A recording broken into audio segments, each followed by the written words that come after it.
आप सभी का स्वागत है एक बार फिर से आपके अपने YouTube चैनल पर। देश दुनिया की तमाम बेहद बड़ी खबरें इस वीडियो में जानेंगे। आपके लिए मुख्य समाचार लेकर आए हैं। आपसे रिक्वेस्ट है कि वीडियो में बने रहिएगा, पूरा वीडियो देखिए जिससे कि हर बड़ी खबर आप तक पहुंचे और कोई भी ब्रेकिंग न्यूज़ आप लोगों से छूटे नहीं। अगर आप लोग भी इंडिया गठबंधन के समर्थन में खड़े हैं, मानते हैं कि राहुल गांधी की लोकप्रियता भी दिन पर दिन बढ़ती जा रही है, तो लाइक कीजिएगा वीडियो को और चैनल पर नए हैं तो चैनल को सब्सक्राइब कीजिएगा और कमेंट बॉक्स में कमेंट जरूर कीजिएगा, बी सपोर्ट इंडिया गठबंधन। पहली खबर निकल के आ रही है। AIMIM प्रमुख असदुद्दीन ओवैसी का बड़ा बयान इजराइल और हमास युद्ध पर निकल के आया। जी हां दोस्तों, चुनावी गहमा गहमी के बीच AIMIM के मुखिया ओवैसी ने राजनीति से हटकर एक बड़ा बयान दिया है। उन्होंने इजराइल और हमास के बीच चल रहे युद्ध पर एक बार फिर अपनी बात रखी है। उन्होंने कहा कि इजराइल ने फिलिस्तीन की जमीन पर कब्जा करके रखा है और उसे वह जमीन वापस करनी चाहिए। ओवैसी ने कहा कि हमने इस मुद्दे पर एक प्रस्ताव भी पास किया है कि इजराइल को फिलिस्तीन की जमीन पर जबरन कब्जा जो किया है वह वापस करे और उसे गाजा का पूरा हिस्सा फिलिस्तीन को लौटाना चाहिए। हम इजराइल की ओर से हो रहे हमले की निंदा करते हैं। उन्होंने इसके साथ ही PM मोदी से भी इस पूरे मामले पर हस्तक्षेप करने की मांग की है। उन्होंने कहा कि हम PM मोदी से मांग करते हैं कि हमें इस कृत्य की निंदा करनी चाहिए और एक मानवीय गलियारा खोलना चाहिए ताकि गाजा के लोगों को राहत मिल सके। बता दें कि ओवैसी लगातार इजराइल हमास युद्ध पर अपना पक्ष रख रहे हैं और इजराइल की आलोचना भी कर रहे हैं। दोस्तों, मध्य प्रदेश बीजेपी में मचा घमासान। बीजेपी के सीनियर नेता उमाशंकर गुप्ता को पड़ा दिल का दौरा, अस्पताल में भर्ती। पार्टी ने इस बार नहीं दिया टिकट जिससे उनको यहां पर हार्ट अटैक पड़ा है। मध्य प्रदेश के पूर्व गृह मंत्री और बीजेपी मध्य प्रदेश के सीनियर नेता उमाशंकर गुप्ता को हार्ट अटैक पड़ा, जिसके बाद उन्हें अस्पताल में भर्ती कराया गया।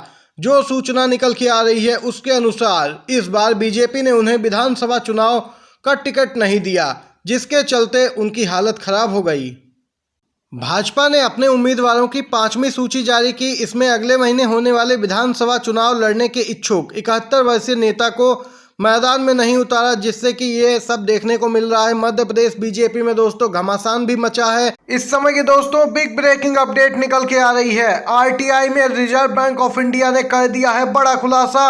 एक के बाद एक कई रिपोर्ट सामने निकल के आ रही थी। अब मोदी सरकार और घिर रही है, क्योंकि RTI के जवाब में रिजर्व बैंक ऑफ इंडिया ने एक ऐसी जानकारी दे दी है जिसके बाद हड़कंप मच गया है। विपक्षी दल बीजेपी पर हमलावर है और 5 राज्यों में विधानसभा चुनाव हैं जहां पर बीजेपी को झटका लग सकता है। इस जानकारी के बाद मोदी सरकार ने पिछले 9 सालों में उद्योगपतियों का 25 लाख करोड़ का कर्ज किया है माफ।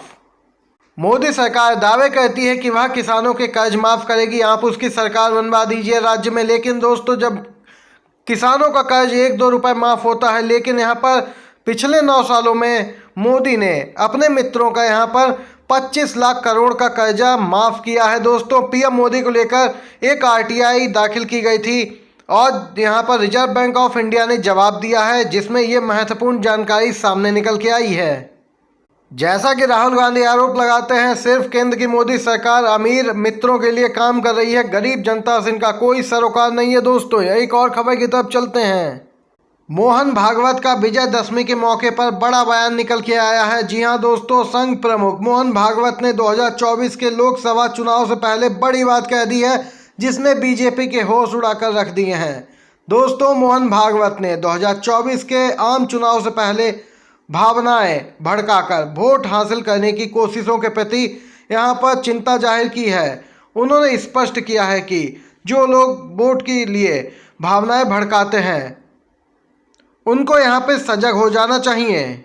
उनका इशारा सीधे तौर पर कहें तो दोस्तों बीजेपी के केंद्रीय नेतृत्व की ओर था, क्योंकि आए दिन कोई ना कोई धार्मिक भावनाओं को भड़काकर बीजेपी वोट हासिल करना चाहती है। गौरतलब है, RSS प्रमुख मोहन भागवत विजयदशमी उत्सव के अवसर पर नागपुर में शस्त्र पूजा की। इसके बाद उन्होंने एक रैली को संबोधित किया। रैली को संबोधित करते हुए मोहन भागवत ने फिजूल खर्ची पर रोक लगाने और देश में रोजगार के अवसर बढ़ाने की भी बात कही है। दोस्तों, सीधे तौर पर बीजेपी का केंद्रीय नेतृत्व इस समय यहाँ पर नियंत्रण से बाहर दिख रहा है, जिसके चलते RSS अब यहाँ पर लगाम कसने की कोशिश में लग गया है। ये अपडेट निकल के आई मोहन भागवत की तरफ से। दोस्तों, इसी के साथ अगली खबर की तरफ चलते हैं।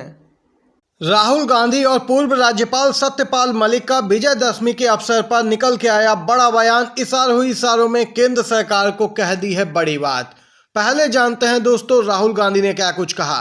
अच्छाई की बुराई पर जीत के महापर्व, विजयदशमी की सभी को हार्दिक शुभकामनाएं। असत्य और अहंकार का नाश हो, सत्य और मानवता का सभी के जीवन में वास हो। यहाँ पर राहुल गांधी ने ये ट्वीट किया है जिसके कई मायने निकाले जा रहे हैं दोस्तों। वहीं सत्यपाल मलिक पूर्व राज्यपाल जो आए दिन बड़ा खुलासा करते हैं, मोदी सरकार पे हमलावर रहते हैं, उन्होंने ट्वीट करते हुए लिखा, बुराई पर अच्छाई की और अधर्म पर धर्म की जीत के महापर्व विजयदशमी की सभी को हार्दिक बधाई। यहाँ पर दोस्तों इशारों में दोनों बड़े नेताओं ने ये बड़ी बात कही है। 2024 के आम चुनाव से ठीक पहले यहाँ पर बिना नाम लिए मोदी सरकार को घेरा है दोस्तों और कहा है कि अच्छाई की बुराई पर जीत होगी। ये अपडेट निकल के आई दोस्तों। इसी के साथ एक और खबर की तरफ चलते हैं दोस्तों। अमेरिका के पूर्व राष्ट्रपति ओबामा का बड़ा बयान निकल के आया है। जंग के बीच इजराइल को ओबामा की चेतावनी। जी हाँ दोस्तों, इजराइल और हमास के बीच जहां जंग जारी है, इसी बीच अमेरिका के पूर्व राष्ट्रपति बराक ओबामा ने इजराइल को चेतावनी दी है। इजराइल द्वारा गाजा पर की जा रही कुछ कार्रवाई पर ओबामा ने सवाल खड़े किए। उन्होंने कहा कि गाजा में खाने पीने की कटौती कई पीढ़ियों तक फिलिस्तीनियों के रवैयों को सख्त बना सकती है। यही नहीं, इस तरह की कार्रवाई इजराइल के लिए अंतर्राष्ट्रीय समर्थन को भी कमजोर कर सकती है। अमेरिका के पूर्व राष्ट्रपति ओबामा ने कहा कि इजराइल की वह सैन्य रणनीति जो जंग की मानवीय लागतों को नज़रअंदाज करती है, उनका उल्टा असर हो सकता है। दोस्तों देख सकते हैं यहाँ पर सीधे तौर पर पूर्व राष्ट्रपति बराक ओबामा ने इजराइल को घेरा है। गौरतलब है ओबामा के अमेरिका के राष्ट्रपति रहते समय अमेरिकी प्रशासन ने इजराइल और फिलिस्तीनियों के बीच शांति समझौता कराने की कोशिश भी की थी, लेकिन कोशिश नाकाम साबित हुई थी दोस्तों। इसी के साथ अगली खबर की तरफ चलते हैं दोस्तों। यहाँ पर बड़ी खबर मिजोरम से, जहाँ पर बीजेपी का पत्ता साफ होता दिख रहा है, क्योंकि पड़ोसी राज्य मणिपुर में जैसा माहौल है उसका सीधा असर चुनावी राज्य मिजोरम पर भी पड़ा है। यहाँ पर मिजोरम के सीएम जोरमथंगा ने बड़ी बात कही है। उन्होंने कहा कि अगर मैं पीएम मोदी के साथ मंच साझा करूंगा तो मुझे चुनाव में नुकसान होगा। लोग मणिपुर मामले पर नाराज हैं। गौरतलब है मिजोरम के सीएम जोरमथंगा बीजेपी के साथ गठबंधन की सरकार चला रहे हैं और इसी बीच उन्होंने पीएम मोदी के साथ एक मंच पे आने से इनकार कर दिया। उन्होंने कहा अगर प्रधानमंत्री मिजोरम आते भी हैं तो मैं उनके साथ चुनाव प्रचार भी नहीं करूंगा। ये अपडेट निकल के आई दोस्तों। इसी के साथ अगली खबर की तरफ चलते हैं। कांग्रेस पार्टी के नेता कन्हैया कुमार लगातार हमलावर हैं केंद्र की मोदी सरकार पर। इस बार उनके निशाने पर गोदी मीडिया। जी हाँ दोस्तों, गोदी मीडिया की चापलूसी लगातार बढ़ती जा रही है और यहाँ पर दलाली भी कर रही है। कन्हैया कुमार ने कहा है कि जब सत्ताधारी लोग पत्रकार नहीं खरीद पाते हैं तो पूरा चैनल ही खरीद लेते हैं, क्योंकि उनके मित्र बहुत अमीर हैं। कन्हैया कुमार का इशारा एनडीटीवी की ओर था।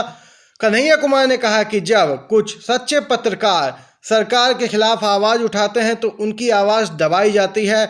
जब वे लोग इन पत्रकारों को नहीं खरीद पाते हैं तो पूरे का पूरा चैनल ही खरीद लेते हैं, जिनसे कि इन पत्रकारों की आवाज़ को दबाया जा सके। ये बात कन्हैया कुमार ने कही है दोस्तों। गोदी मीडिया को निशाने पर लिया है। एक और खबर की तरफ चलते हैं। लोकसभा चुनाव 2024 से पहले आरजेडी जेडीयू का होगा विलय। जी हाँ दोस्तों, इस समय की अपडेट निकल के आई है। सीएम नीतीश कुमार केंद्र की राजनीति की ओर आगे बढ़ने वाले हैं और बिहार की कमान जाएगी डिप्टी सीएम तेजस्वी यादव के हाथ में। जी हाँ दोस्तों, ये इस समय की अपडेट निकल के आई है। चुनाव से पहले सीएम नीतीश कुमार अपनी पार्टी जेडीयू का आरजेडी में विलय कर सकते हैं। सूत्रों के हवाले से ये बड़ी खबर है दोस्तों निकल के आई। आज के मुख्य समाचार आप सभी तक पहुंचाए हैं। वीडियो पसंद आया हो तो लाइक कीजिएगा, शेयर कीजिएगा और चैनल को सब्सक्राइब करके घंटी के आइकन को जरूर दबाइए। आपका धन्यवाद। आप सभी का